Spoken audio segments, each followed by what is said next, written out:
Golden Opportunities is paid for by Elder Productions. Hello, I'm Lori Steiner. Welcome to Golden Opportunities. Today, we'll check up on health news you can use. Then, need help hearing in the wide indoor spaces? We'll put you in the loop for an ingenious answer. You may notice your grandkids are bigger, but that's not better. We'll weigh in on childhood obesity. Plus, aging is inevitable, so be prepared with a plan. We'll propose some possibilities. And we'll educate you about new guardianship classes. It's time to get GOing, so pull up a chair and join us at our kitchen table for Golden Opportunities.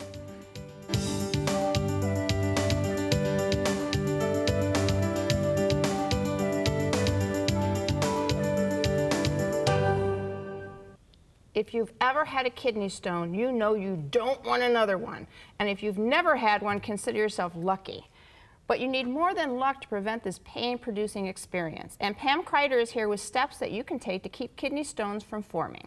Pam is a certified nurse practitioner in senior health and wellness at Metro Health. Welcome back to the show. Thank you. So let's talk about kidney stones. What are they? Why do they occur? What's going on with that? Right. We'll start first. A kidney stone is actually a hard crystal mineral material that is formed in the kidneys and the urinary tract. There are many types of stones, but calcium is makes up the majority of the kidney stones. Calcium that is not used by your muscles or your bone, they go to the kidney. So a kidney stone is formed when there's a decrease in urine and/or an excessive amount of substance that form a kidney. Okay. So a kidney stone can lodge anywhere in the kidney, anywhere in the urinary tract, from the ureters to the bladder. Risk factors can be anywhere from not drinking enough water, which is a big one. Men actually get more kidney stones than women, something they get more than we do.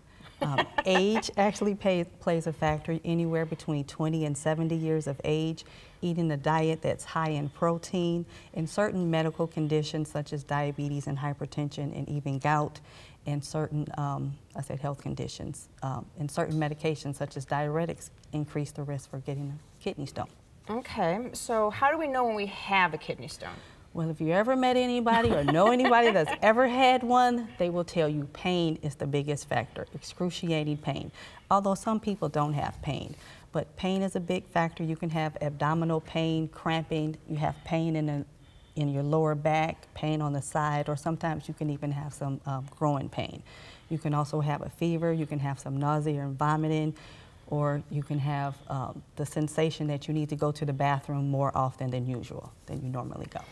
Okay, so it sounds like we don't want to have this thing happen. No. So how do we prevent it from happening in the first place?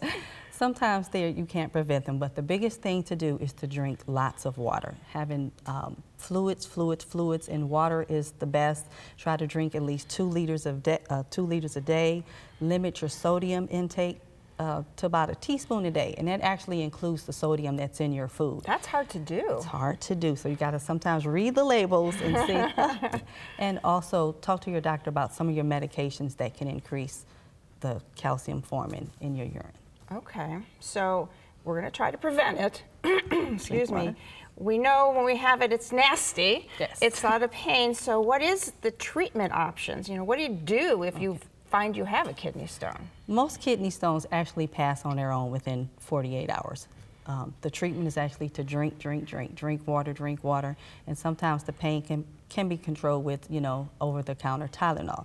But if the stone is too large and it doesn't pass, then you need to go to the hospital or to your doctor. They can order tests, a CT, ultrasound, and depending on the size of the stone and where it's located is where they generally form the treatment plan. Okay. I don't want to get into it too much, but there's things called lithotripsy where they can go in and break up the stone and you still pass it. So if it's too big, they can break it down so the little pieces can get out. Yes. Okay. Yes. But the biggest thing is prevention. So drink water, talk to your doctor about your diet and your medications, and then you go from there. All right, that's valuable information. So follow Pam's advice to kick kidney stones to the curb before they make themselves at home and harm your health. My thanks to Pam for joining us today. To learn more, call Metro Health at 216-778-7800 or log on to www.metrohealth.org. Next, wait till you hear this. But first, when birds of a feather flock together, those here in the United States who fancy following them are called birders. But in jolly old England, they have another name for fans of our feathered friends. So what do they call these amateur ornithologists across the pond? We'll tweet the answer when we return. Hilltop Village Apartments is retirement living at its best. Residents enjoy a wide variety of activities and living services with all large first-floor apartments, private screened-in patios with beautiful park views, daily dining room meals, free laundry facilities, 24-hour staff, and so much more. Enjoy safe, comfortable independence at a very affordable price. Call today for a tour and learn how you can get your first month's rent free. Hilltop Village Apartments, retirement living at its best. What we Americans call birders, the British title as twitchers.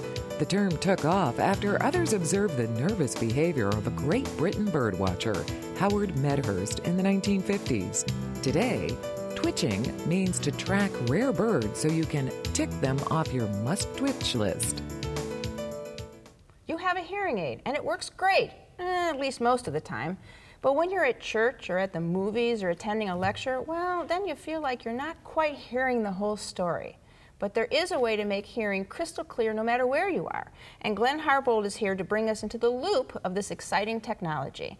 Glenn is the owner of Zounds Hearing. Welcome to the show. Thank you for having me. So we're not talking about a hearing aid here, right? What exactly are we talking about? We're talking about an assistive listening system that can be installed in your home, places of worship, theaters, music halls, and many other places that helps your hearing aid work better. So it creates a second channel, or it's not really, so you're not listening to the sound system anymore. You called it a loop, some kind of loop technology. This is a wireless system that allows the sound system to connect directly to your hearing aids. And it's very common in some parts of the world, but is just kind of making its way to the US. So it is a wireless system, and it connects that speaker or that sound source directly into your ears, eliminating a lot of the problems that people have in more challenging listening environments. Okay, so if I have a hearing aid, do I buy something that is this hearing loop, this extra add-on? A loop system does need to be installed. Thankfully, it's quite easy in most cases. It's very easy to install in most homes, and even in places, houses of worship and theaters and things like that.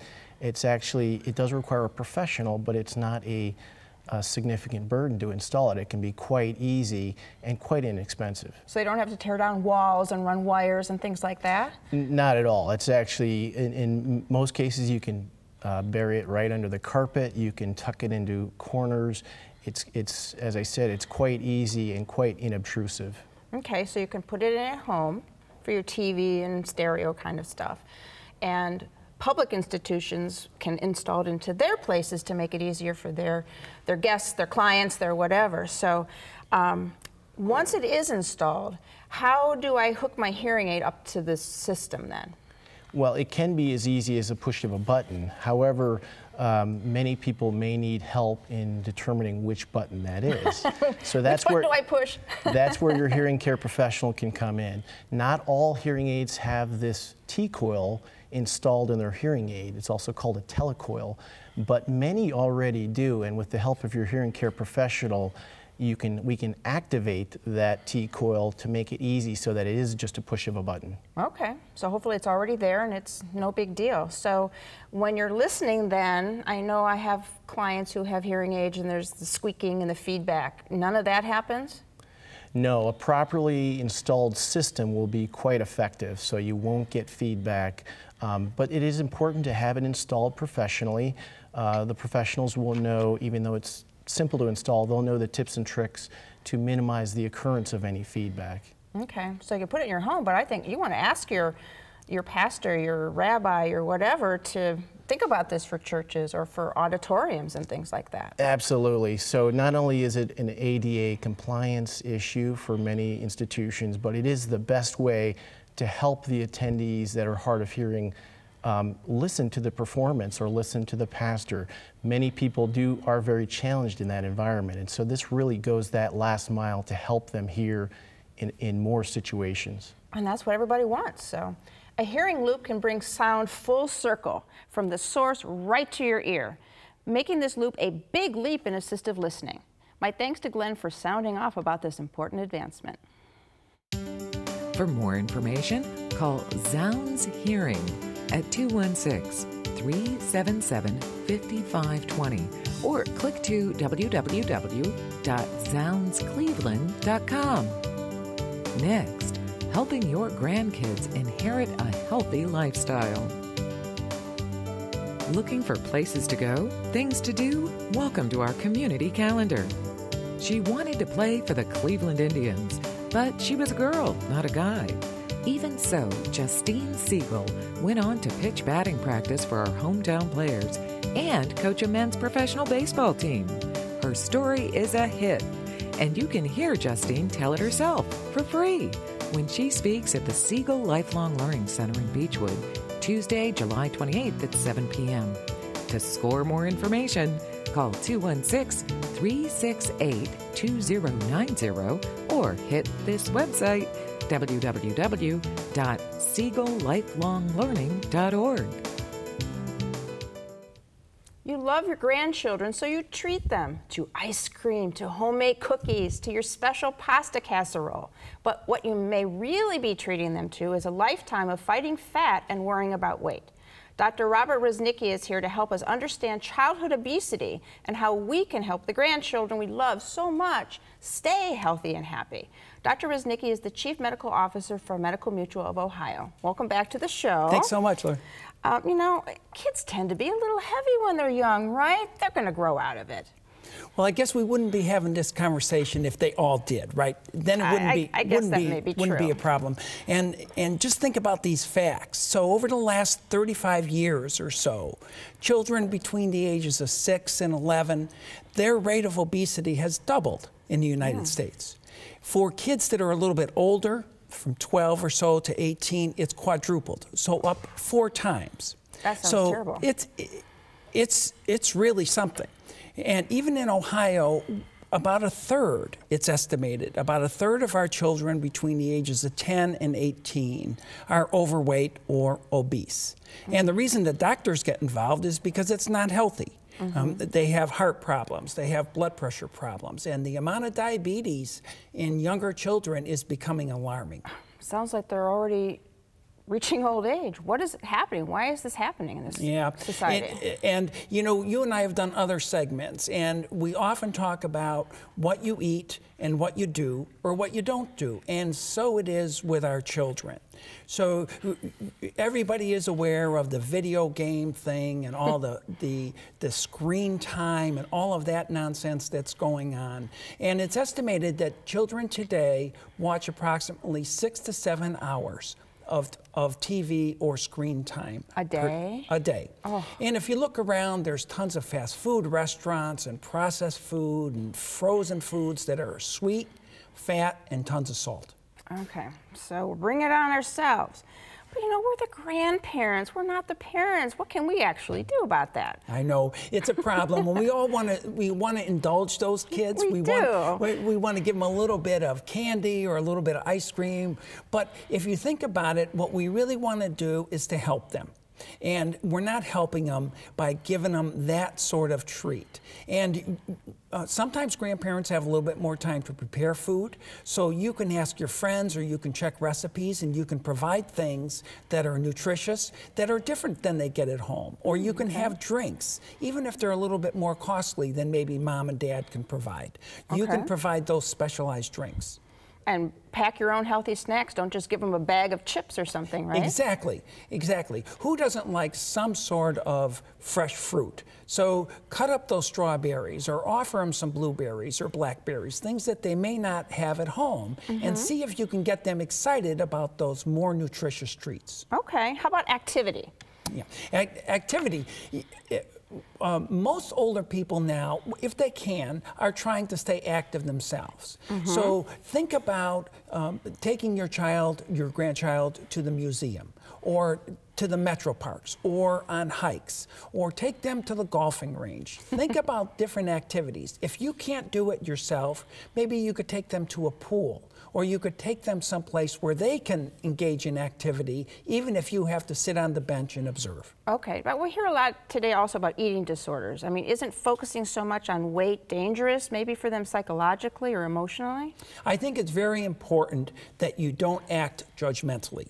I think it's important that you make it clear you love them, no matter what size, shape, no matter what they do, you love them. And it's very important that you do this in a positive way, not saying that their self-image isn't acceptable to you or to anyone else. So you need to be very positive about it and encourage them in ways that will get you to that end point without talking about those self-esteem and negative aspects of their appearance. Okay, so our grandparents thought one of the best gifts they could give us was a table full of food along with a very full tummy. Now, thanks to Dr. Reznicki, we know the best gift we can give our grandchildren is healthy eating and an active lifestyle. And that's a gift that can last for the rest of their long and healthy lives. My thanks to Dr. Reznicki for joining us today. My pleasure.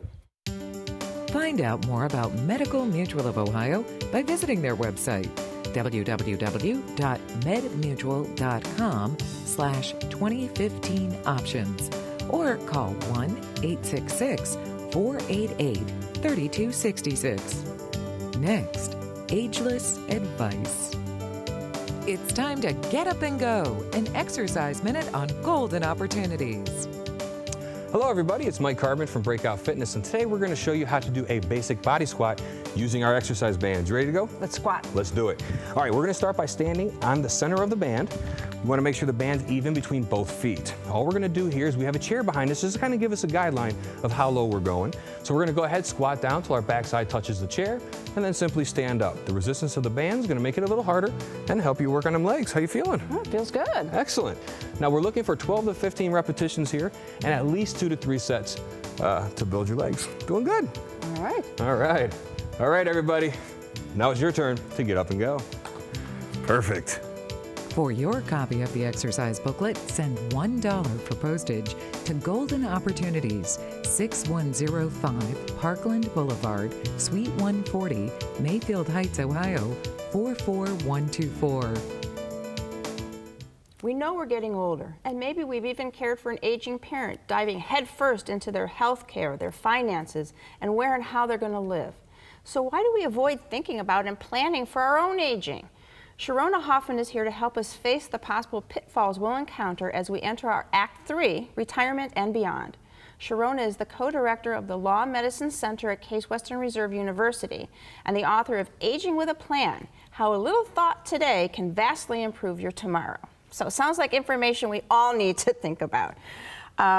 So one of the big considerations as we age are health issues. I mean, it's expensive, and caring for your own personal health, and the kind of the nucleus of this book started with your own health care issues and that of your mom. So tell us a little bit about that.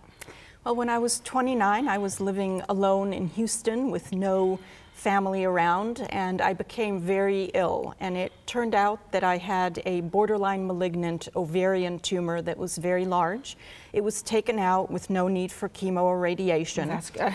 And I was very lucky because I had really good friends and family that rushed to my side.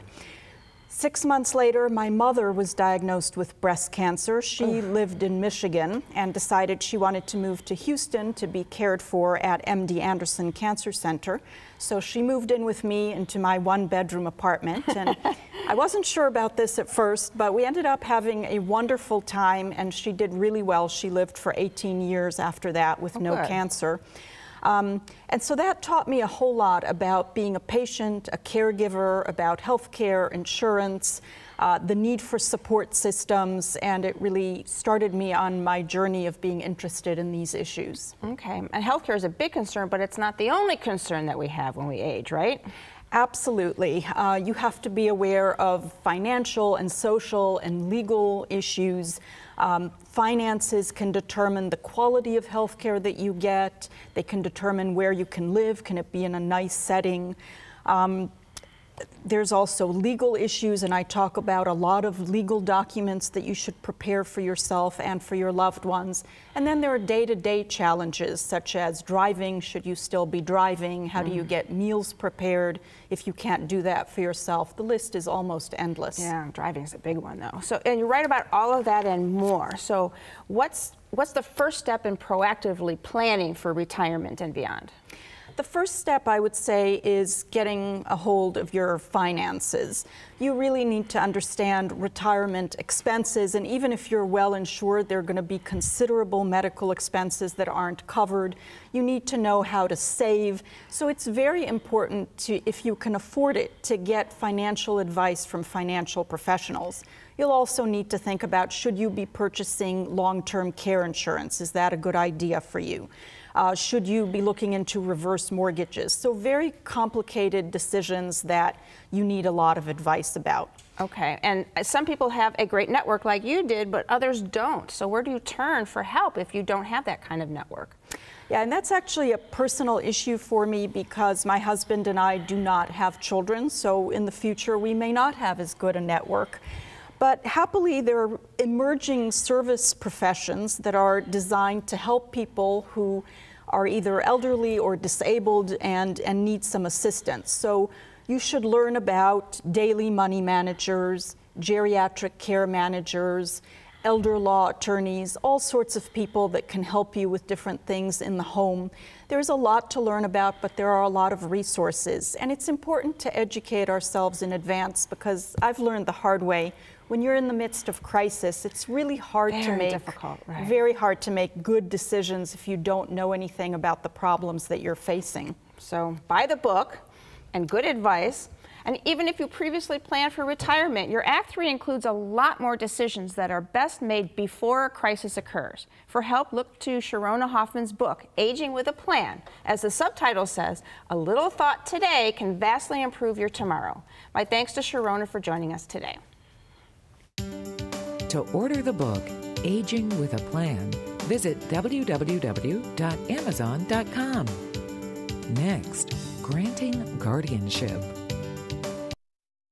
Hilltop Village Apartments is retirement living at its best. Residents enjoy a wide variety of activities and living services with all large first-floor apartments, private screened-in patios with beautiful park views, daily dining room meals, free laundry facilities, 24-hour staff, and so much more.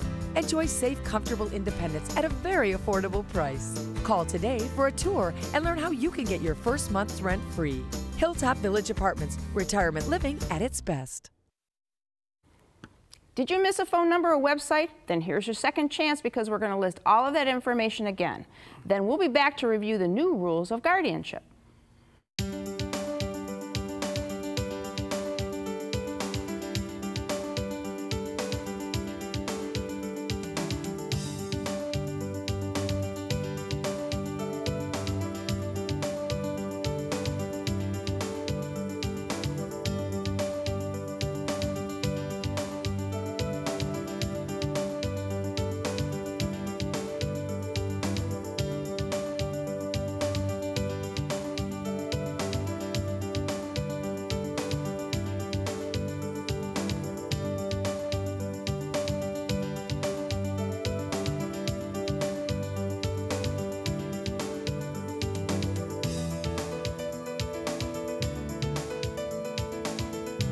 Recently, the Ohio Supreme Court enacted rules to provide some substantial changes to Ohio's guardianship rules. Here to shed some light on these new rules is my law partner, Mike Solomon. Hi, Lori. Hey, Mike. So when are these new rules effective? Well, they became effective on June 1st, and these rules cover all the issues regarding guardianship, and anyone who's going to be involved in the guardianship should read these rules. And there's a website that'll be shown on the screen, hopefully soon. And there it is. There it is. Okay, it's pretty easy to write that down, but because that's such a long website, if you want to go to our website, There'll be an article on this and a link to that website giving you all the guardianship rules. Okay, so tell me some of the highlights of the changes. Well, anyone who is a guardian as of June 1st or in the last 5 years has to take a 6-hour course on guardianship, so they know the rules. And this will be a pre-approved course by the Ohio Supreme Court, and they need to have that done by June 1st of 2016. So everybody's got a year. That's right. And then after that, every year you have to take another 3-hour course and file with the court annually to say that you've taken that 3-hour course. How about newly appointed guardians? Okay, well, newly appointed guardian, number one, they have to have a criminal background check. That's probably is that new? Yeah, that's probably not a bad idea. and they have to satisfy all those educational requirements. Now, once they're appointed guardian, they have 6 months after that to satisfy that 6-hour course, and then after that, they do the 3 hours every year after that. Okay. Any other significant changes to the rules? Yeah, there have been a bunch of very, very important significant changes. Number one, if you move your ward, you have to tell the court 10 days in advance that you're moving the ward. And if you, unless it's some sort of practical problem, you can't give 10 days notice. Otherwise, give them 10 days notice. And if you're moving the ward to a more restrictive environment, like a nursing home or something? That's right. You have to actually get the approval of the court before you move your ward. And again, unless there are safety or health issues that mandate you do it quickly, then you don't have to do that. But otherwise, you need to make sure that you do that quickly, that advance notice. The other change, there's another change, and that is you have to have a guardianship plan. And that's an annual document you have to prepare that says what you're going to do to help the personal and financial needs of your ward. That's different from the normal guardianship report that people have to file. So that's another thing that you have to do. And in addition, you need to meet with the guardian at least quarterly. Meet with your ward. Excuse me, ward, yes. That's right. Meet with your ward at least quarterly to make sure that you see them. So those are all important changes that have been made. Yeah, big changes. And these are big changes which are meant to improve the lives of persons under guardianship. Once they're scheduled, we'll be sure to let you know when the training programs are and when the first guardianship plan is due. We'll be right back. Call Solomon, Steiner, and Peck at 1-888-236-5173 for more information or to schedule a speaker for your organization. Or log on to www.ssnplaw.com. Thanks for joining us. Come back next week. But until then, please remember to make the most of your golden opportunities. Would you like to join our kitchen conversation?